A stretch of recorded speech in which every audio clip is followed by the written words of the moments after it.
In a sterile Washington, D.C. boardroom, a committee of high-ranking military officers and Red Cross officials listened intently. At the head of the table sat the one man who held the key to saving hundreds of thousands of lives on the battlefields of the Second World War. He was not a general. He was a doctor. His name was Charles R. Drew. He had just achieved the impossible, creating a system to bank and transport life-saving blood plasma on an industrial scale. His Blood for Britain program was already a legend, snatching wounded civilians from the jaws of death during the Blitz. Now, America, on the brink of war itself, needed him to do it for them. The officials approved his entire plan. The logistics, the sterile collection, the processing, the refrigerated blood-mobile trucks, all of it. And then, they added one condition, one directive, handed down from the highest levels of the War Department. The program would not accept blood donations from Negro donors.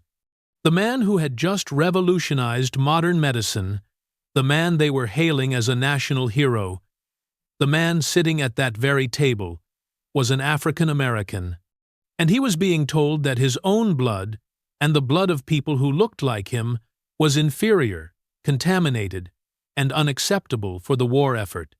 This is the story of a scientific breakthrough that changed warfare forever, and the story of the brilliant mind who was forced to choose between his life's work and his principles. In 1939, as Europe plunged into darkness, military strategists faced a terrifying, ancient problem. In any war, the deadliest enemy is not the bullet, but the clock. When a soldier is wounded, a golden hour begins. The primary killer is not always the wound itself, but the catastrophic loss of blood, leading to circulatory shock. A body in shock starves its own organs of oxygen. The solution has been known for centuries, a blood transfusion.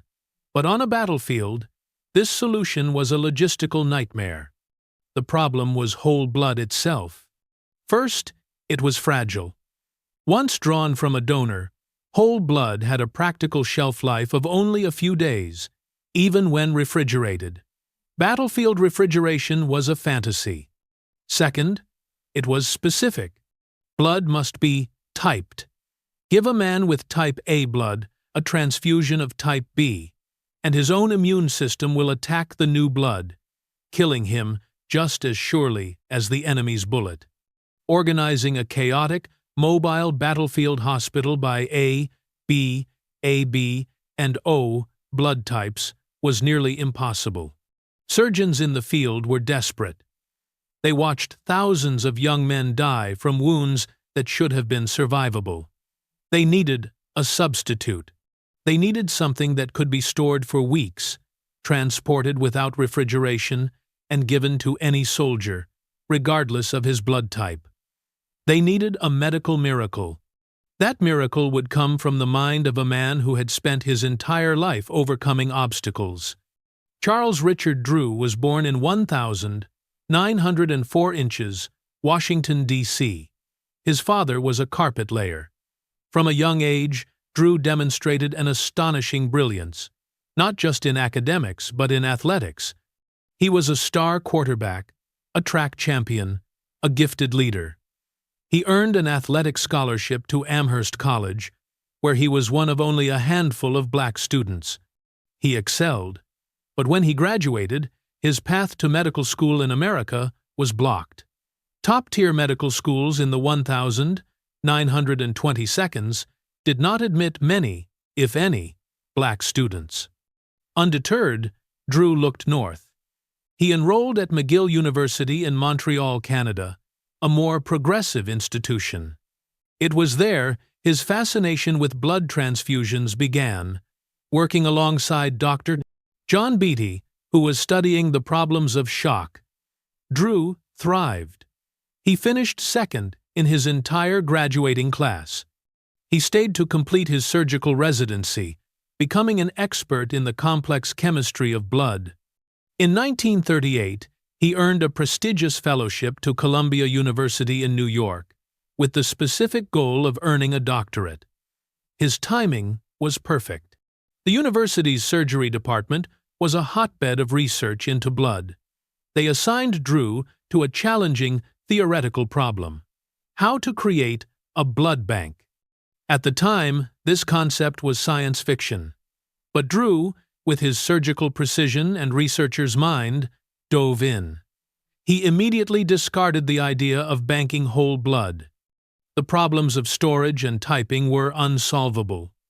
He turned his focus to a component that was often overlooked: plasma. Plasma is the pale yellow liquid that makes up over half of blood's volume. It is the river that carries the red blood cells, white blood cells, and platelets. Drew, and others before him, knew plasma had incredible properties. If you separated it from the red cells, it was far more stable. Crucially, plasma does not contain the antigens that determine blood type. It is universal. A type A soldier could receive type O plasma.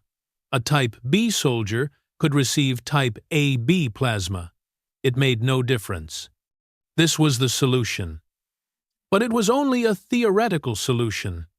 The challenge was scaling it. How do you process thousands of pints of blood a day? How do you separate the plasma efficiently? How do you store it contamination-free? And how do you dry it? This was Drew's true genius. He wasn't just a theorist, he was a systems man. He developed and perfected the complex techniques for mass production.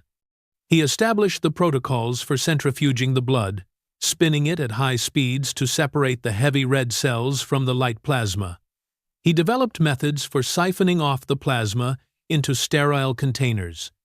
Most importantly, he mastered the new freeze-drying process, known as lyophilization.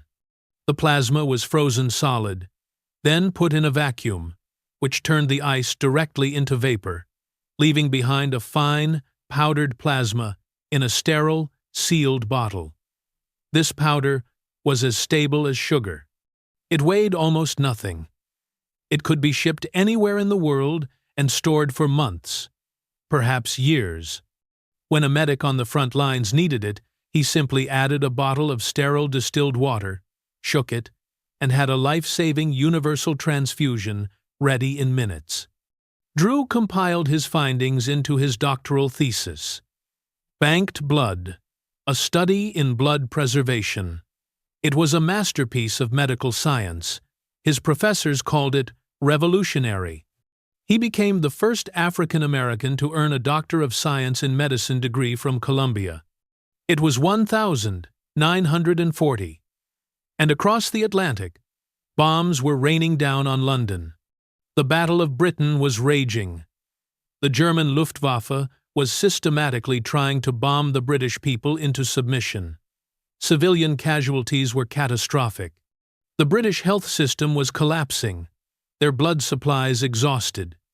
They were desperate. They sent an urgent plea to America, which was not yet in the war. Send us blood. The American medical community knew this was impossible. They couldn't ship whole blood across an ocean. But a small group of doctors who knew of Drew's research realized there was another way. They formed a new organization with a desperate goal. They needed a medical director, a brilliant organizer, a man who understood the science of plasma from top to bottom. There was only one choice. They asked Dr. Charles R. Drew to lead the project. Drew accepted immediately. He was given an office at Presbyterian Hospital in New York, and a seemingly impossible task: collect thousands of pints of blood from New York volunteers, process it into dried plasma, and ship it to England as fast as possible. All this without any existing infrastructure. Drew built the infrastructure from scratch. He organized donor drives, designed mobile blood collection units, the first bloodmobiles, and set up a processing lab that ran 24 hours a day. He was a force of nature, meticulous, demanding, and inspiring. He trained nurses, technicians, and doctors, enforcing his own new rigid standards for sterility. He knew that a single contaminated batch could be disastrous, not just for the patients, but for the entire concept of plasma. His team worked with a frantic energy. They knew lives depended on them. Within 5 months, Drew's program had collected, processed, and shipped over 14,000 units of plasma. In London, the plasma arrived like a miracle. Medics pulled victims from the rubble of bombed-out buildings, mothers, children, firemen, and administered the rehydrated plasma on the spot. It stabilized them, pulling them back from the brink of shock, giving surgeons the precious time they needed to operate. It was an unambiguous, staggering success. The British press called it a lifeline. Dr. Charles Drew was hailed as a savior. His success was so profound that it caught the attention of his own government. In late 1940, with the world in flames, the United States knew it could not stay neutral forever. The military began a quiet, massive mobilization, and its top surgeons knew that if America went to war, it would face the same blood crisis Britain had.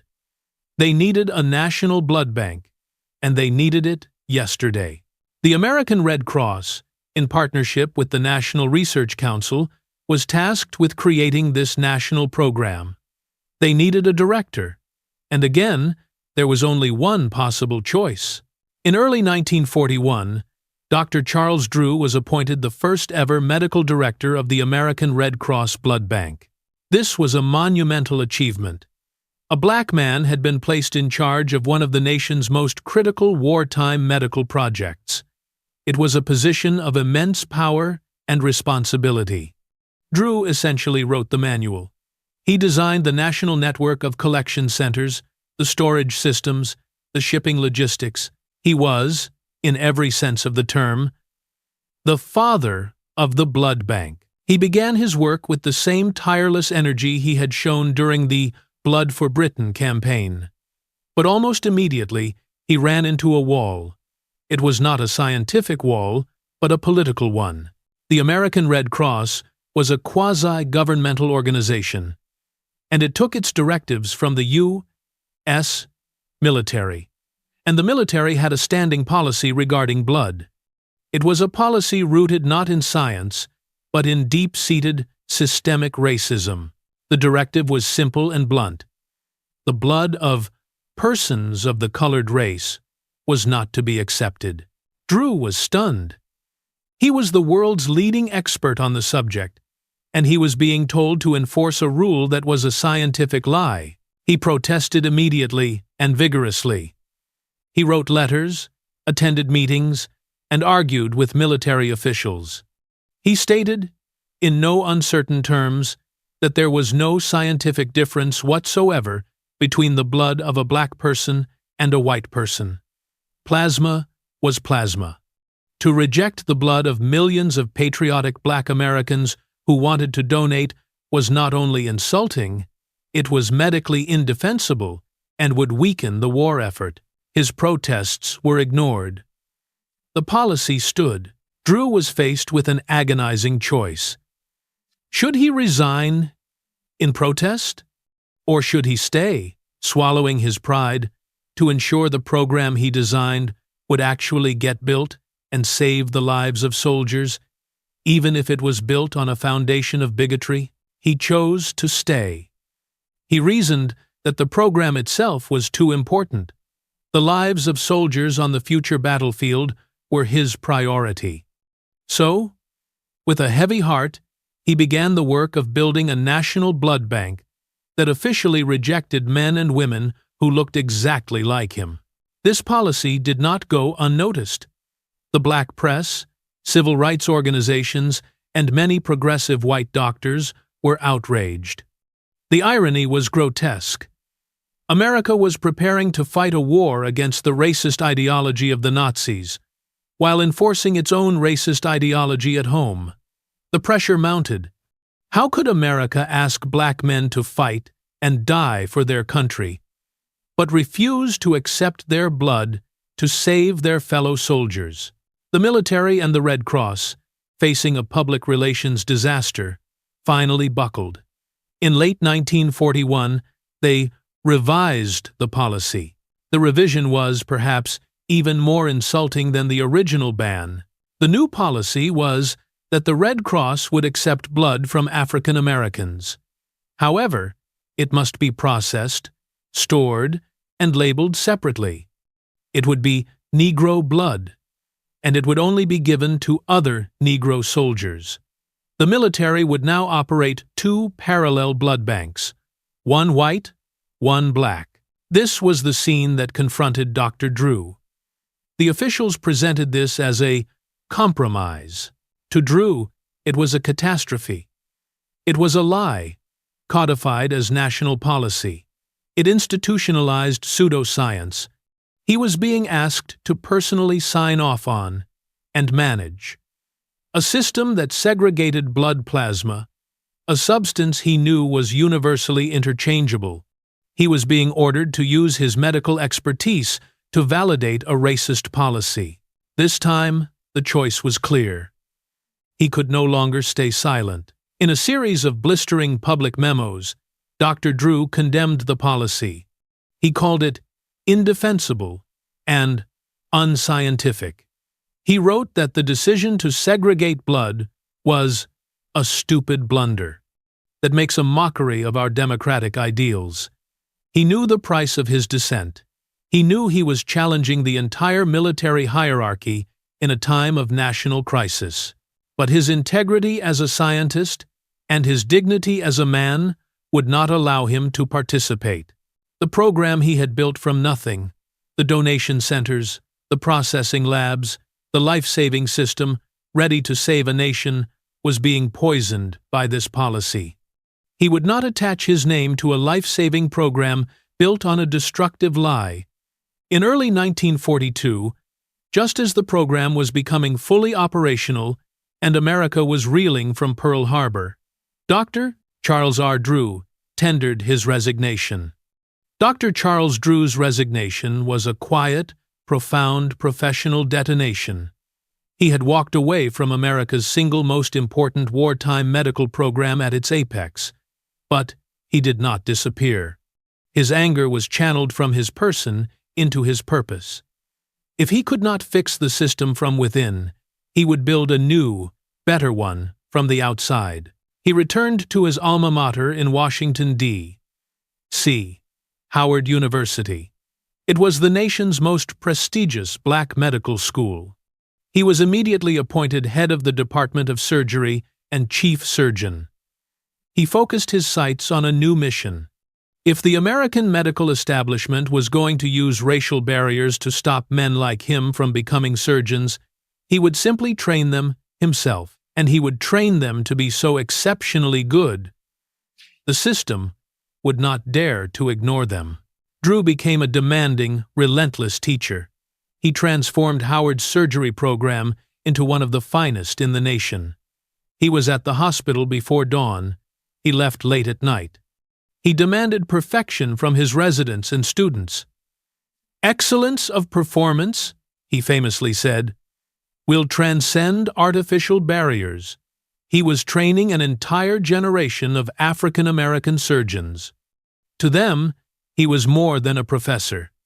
He was living proof that brilliance had no color. And as his protégés entered the medical world, the plasma program he had birthed entered the crucible of war without him. The program Drew had designed was now running at full capacity. It was an industrial marvel. The American Red Cross had collection centers across the nation. Drew's bloodmobiles rolled through cities and towns. In factory-style labs, thousands of technicians followed his written protocols, spinning down the blood. The scale was staggering. By the end of the war, the American public had donated 13.3 million units of blood. This was processed into over 10 million plasma packages. This plasma, frozen or powdered, was shipped to every single front where American soldiers fought. It was deliberately shipped in two separate stacks, one labeled W for white, the other C for colored. On paper in Washington, D.C., The policy was neat and tidy. On the battlefield, paper didn't matter. North Africa, 1,943. An American tank takes a direct hit from a German 88mm shell. It erupts. The crew bails out, horrifically burned. Their blood pressure is plummeting. When a body is severely burned, it hemorrhages plasma from the wound sites. These men were dying, not from the shell, but from circulatory shock. A medic runs to them. He has no time, no whole blood, no way to type match. He has two things in his bag: a sealed bottle of powdered plasma and distilled water. He mixes them, slams in an IV line, and pushes the pale yellow liquid into the soldier's veins. Within minutes, a miracle. The soldier's blood pressure stabilizes. His pulse returns. The plasma was refilling his circulatory system, buying his heart, brain, and kidneys the time they needed to survive. He was evacuated to a hospital, and he lived. This exact scene was repeated thousands of times. On the cold beaches of Anzio, the blood-soaked shores of Normandy, and in the frozen forests of the Battle of the Bulge, the medic standing over that burning tank did not check if the plasma bottle was labeled W or C. He just saw plasma. In the terror of combat, the bureaucratic walls of segregation melted away. When a white soldier was dying in a field hospital, and the only plasma available was labeled C, no surgeon hesitated for a second. They used it. Because Dr. Drew was right. Plasma was just plasma. The enemy had no answer to this. German doctors understood plasma, but their program was small, disorganized, and hamstrung by their own racial ideology, refusing non-Aryan blood. The Japanese military had no equivalent program at all. Their soldiers died on the battlefield from the very same wounds that Americans were now surviving. Dr. Drew's mind had become a strategic advantage, as powerful as a better tank or a faster ship. Saving soldiers wasn't just humanitarian, it was tactical. It kept experienced men alive and returned them to the fight. In 1944, with the war still raging, the military and the Red Cross realized their folly.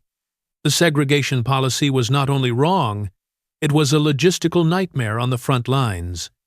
Following mounting complaints from medics, they quietly abandoned it. First, the labels came off, and then, in early 1945, the blood supplies were fully desegregated. It was a victory. But Charles Drew was not there at the Red Cross to celebrate it.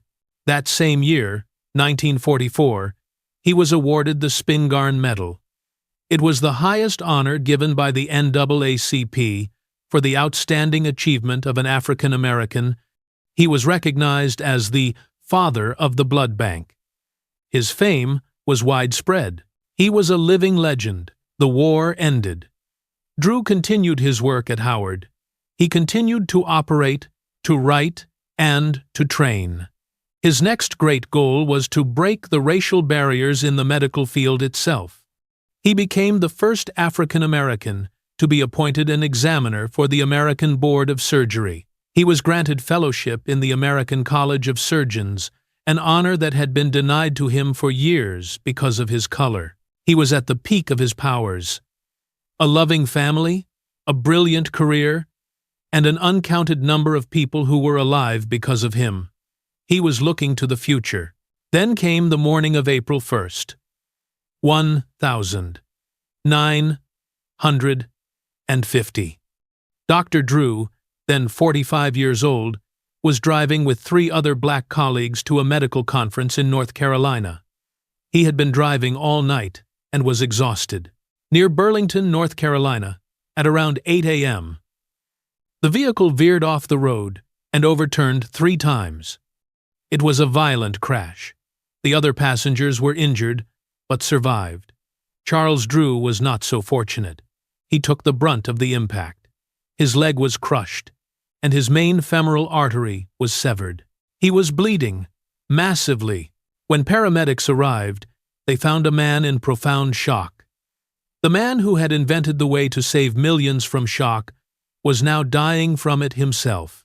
He was rushed to the nearest hospital.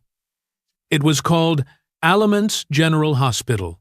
A rumor was born almost instantly, a rumor that would cling to Drew's story for decades. The story was that Alamance General was a whites-only hospital, and that they refused to admit Dr. Drew, a black man, that they refused him a blood transfusion, and that the father of the blood bank bled to death outside a racist hospital. It was a story of profound, tragic irony, and in the racial climate of 1,950 seconds, America, it was entirely believable. But it was not true.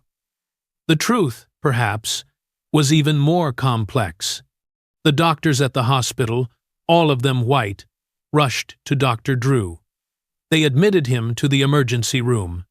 They recognized the severity of his condition. They immediately began giving him blood transfusions. They did everything in their power. But Drew's injuries were too catastrophic. He had lost too much blood. His body could not be brought back. His heart had failed. For 2 hours, the doctors tried to revive him. They failed.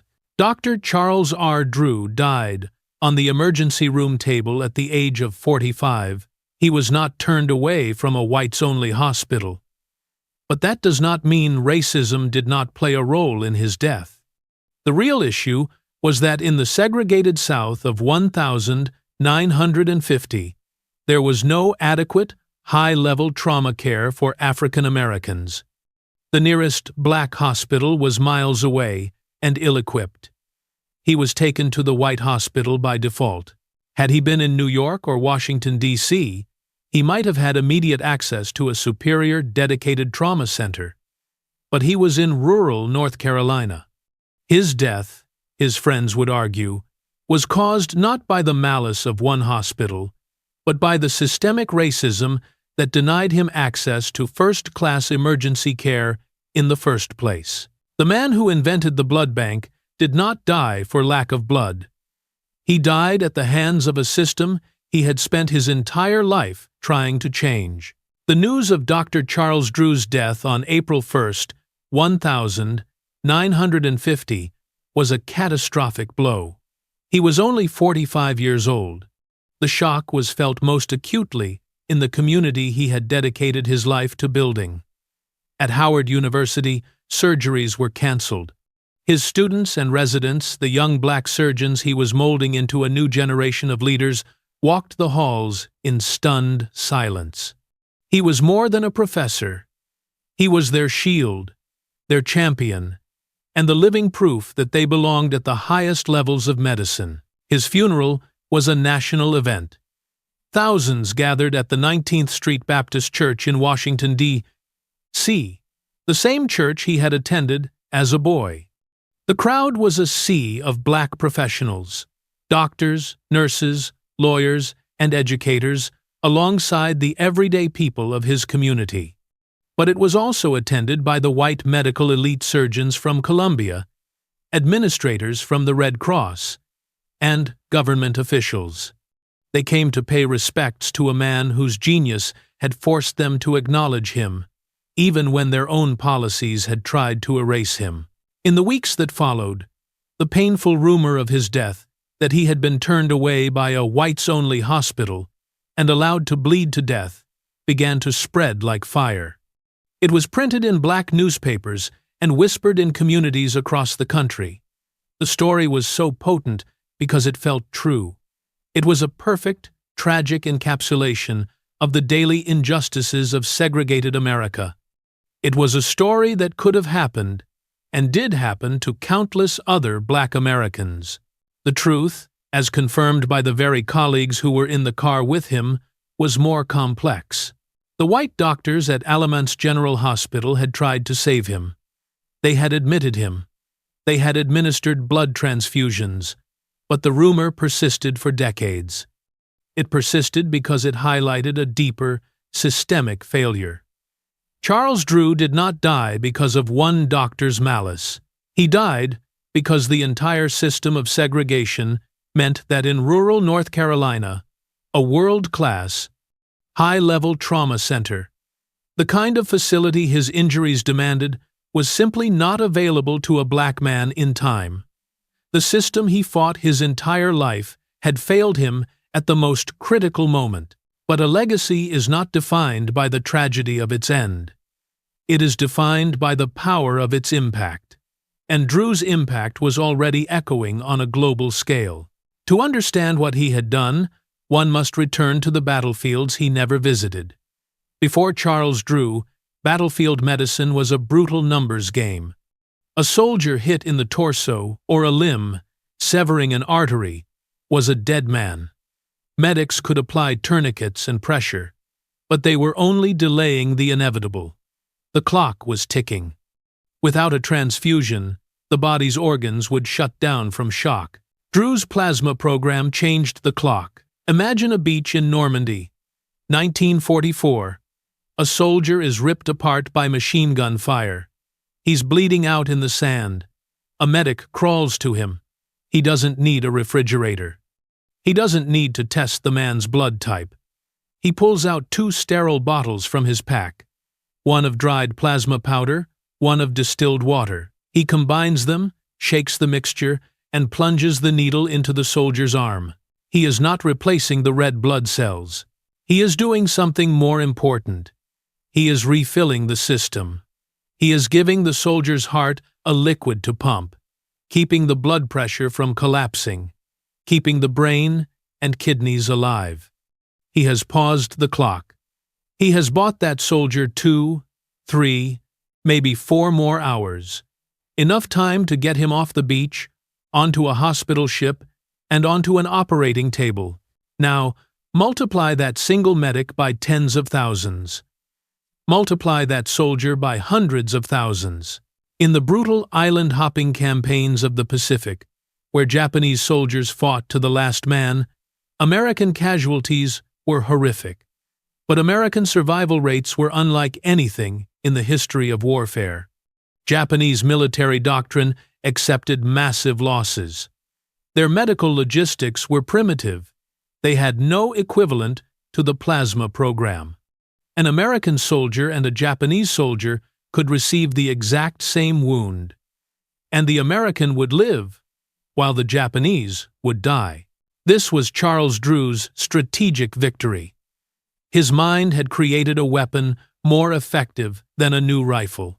The 13.3 million pints of blood donated by Americans were processed into over 10 million plasma kits. This logistical miracle, designed by one man, meant that for the first time in human history, an army's most valuable asset, its experienced soldiers, could be saved, healed, and returned to the fight. It was a war of attrition, and Charles Drew had tipped the scales. When the war ended, that impact came home. The massive billion-dollar infrastructure the Red Cross had built based on Drew's designs was not dismantled. It became the foundation for the entire American civilian blood donation system. The bloodmobile you see parked at a high school or a church? That is a direct descendant of the mobile trucks Drew first designed for the Blood for Britain program. The sterile collection methods, the donor screening, the refrigerated transport, all of this became the global standard. But his scientific legacy went even deeper. Drew had proven you could bank a component of blood. This opened a Pandora's box of new medical science. Plasma, it turned out, was not just one thing. It was a complex soup of life-saving proteins. Scientists, building directly on his work, learned to fractionate plasma, to break it down even further. From this, they isolated albumin, a protein used to treat the very burn victims and shock patients Drew had first targeted. They found factor VIII, a clotting protein that, for the first time, allowed people with hemophilia to live normal lives. They extracted immunoglobulins, the body's own antibodies, creating powerful treatments for tetanus, rabies, and immune deficiencies. Every one of these treatments, which save millions of lives to this day, began with Drew's simple, revolutionary idea: don't bank the blood, bank the plasma. His doctoral thesis, Banked Blood, became the foundational text for a multi-billion-dollar industry and a new branch of medicine. This was his professional legacy. His personal legacy was just as powerful. At Howard University, the men he trained became known as Drew's Boys. They were surgeons of an exceptional caliber. One of them, Dr. W. Montague Cobb, became a renowned anatomist and civil rights leader, fighting to desegregate hospitals.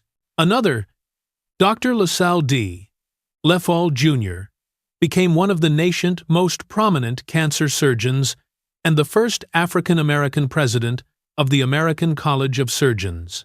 Drew had proven his motto: excellence of performance will transcend artificial barriers. He had trained a generation of black surgeons who were so undeniably brilliant that the segregated walls of American medicine had no choice but to crumble before them.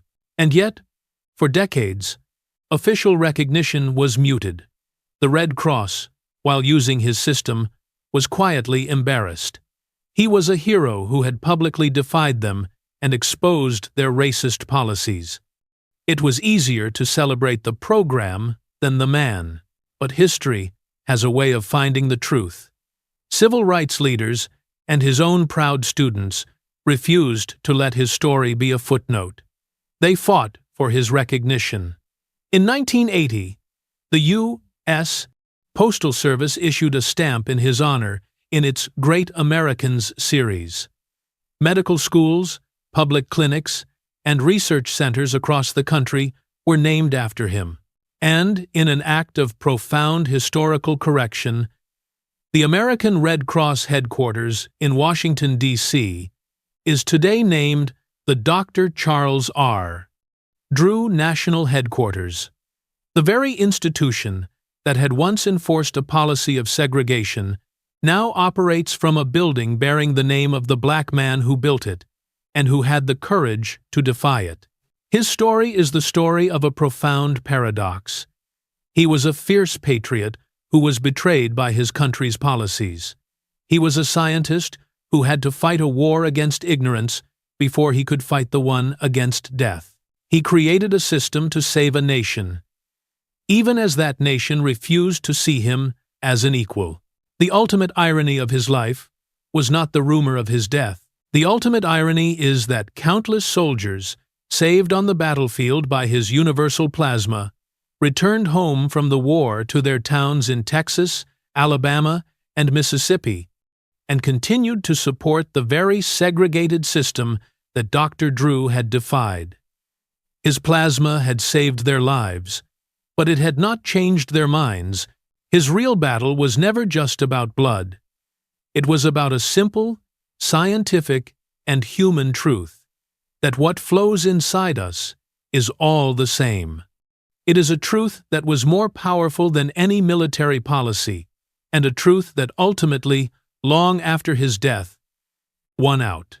Thank you for watching this story of a true forgotten hero. The past is filled with men and women like Charles Drew, whose genius and integrity changed our world from the shadows.